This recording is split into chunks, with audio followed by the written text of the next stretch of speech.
Good morning, fourth graders. Here's my teacher model. I'm going to explain the differences in narrative forms. So there's 3 steps. What type of text is it? That's step 1. Step 2, what are these features? How are these features imported in the text? And then last, step 3, how would the text change if it were a different type? So first I'm going to read the poem and then I'm going to go through each of the steps to talk about the differences. So an old wise owl. A wise old owl lived in an oak. The more he saw, the less he spoke. The less he spoke, the more he heard. Why can't we all be like this wise old bird?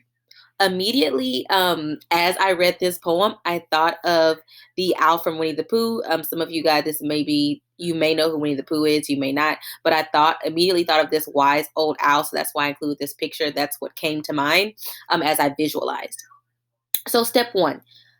Examine the text. What does it look like? What parts does it have? So I immediately know it's not a play.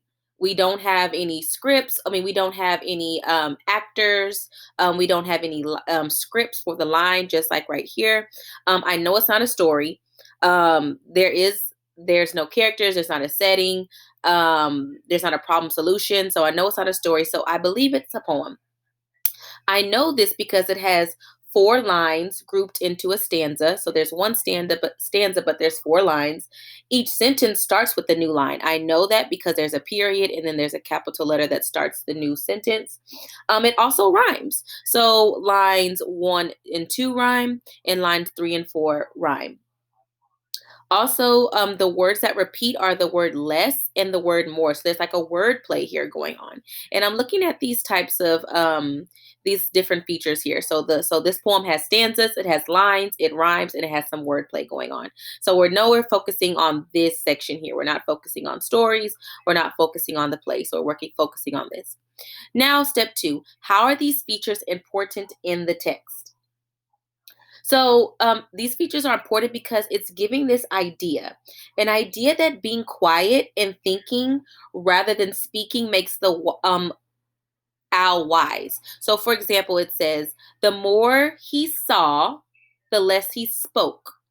The less he spoke, the more he heard. So it's just talking about this idea of listening, being a good listener, thinking more rather than talking all the time, and also the repetition of the words more and less. It connects the parts of the poet's ideas. It's easier to see the difference between listening and speaking. So here on line 2, it says, the more he saw, the less he spoke. So he's listening. And here, the less he spoke, the more he heard, which telling me that he's speaking at this time. So talking about like how he doesn't speak as often because he's being a good listener. So that's the idea that it's connecting to. And then step 3. How would this text change if it were a different type? I don't see this being a play, one, because there's only one character, so he wouldn't be able to talk that much unless there's like a narrator. A story, I could picture this being a great story if I added more details with my setting. I added like a problem and solution. Maybe there's a problem with a different character and he's not being a good listener. I can do it that way.